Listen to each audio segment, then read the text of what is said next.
Démarrage de la phase décisive des travaux de bitumage de la route Ngaoundéré-Paro, le parachèvement de la réhabilitation de l'axe cathédrale, collège de Mazenote, Bois de Mardok et la mise en service du centre hospitalier régional de Ngaoundéré.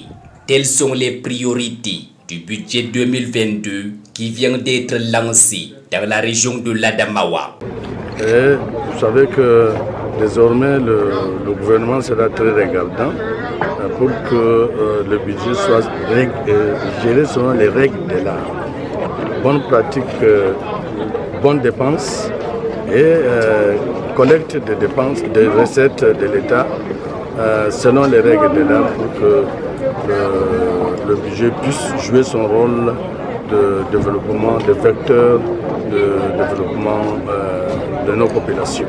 Un budget prévisionnel qui s'équilibre en recettes et en dépenses à la somme de 14 milliards de francs CFA, dont 8 milliards qui seront consacrés à l'investissement public et 5 milliards au fonctionnement. Les différents intervenants qui se sont succédés à la tribune pour faire l'économie de la loi des finances ont invité tous les acteurs de la chaîne de la dépense publique au strict respect de la discipline budgétaire.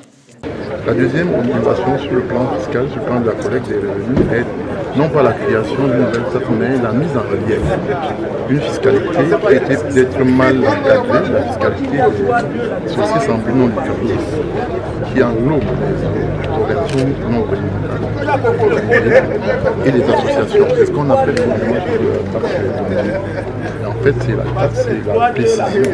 C'est la spécification de la législation en matière fiscale sur les sociétés sans but lucratif. Le budget qui est exécutoire depuis le 1er janvier 2022 a pour principaux objectifs la mise en œuvre de la politique de développement économique, social, culturel, contenue dans la SND 30, la consolidation de la riposte contre la COVID-19, l'implémentation du plan de relance économique post-COVID-19, le renforcement du processus de décentralisation et le maintien d'une veille sécuritaire sur l'étendue du territoire national. Ce budget ambitionne de soutenir une croissance économique durable en vue de générer des emplois et partant améliorer les conditions de vie des populations.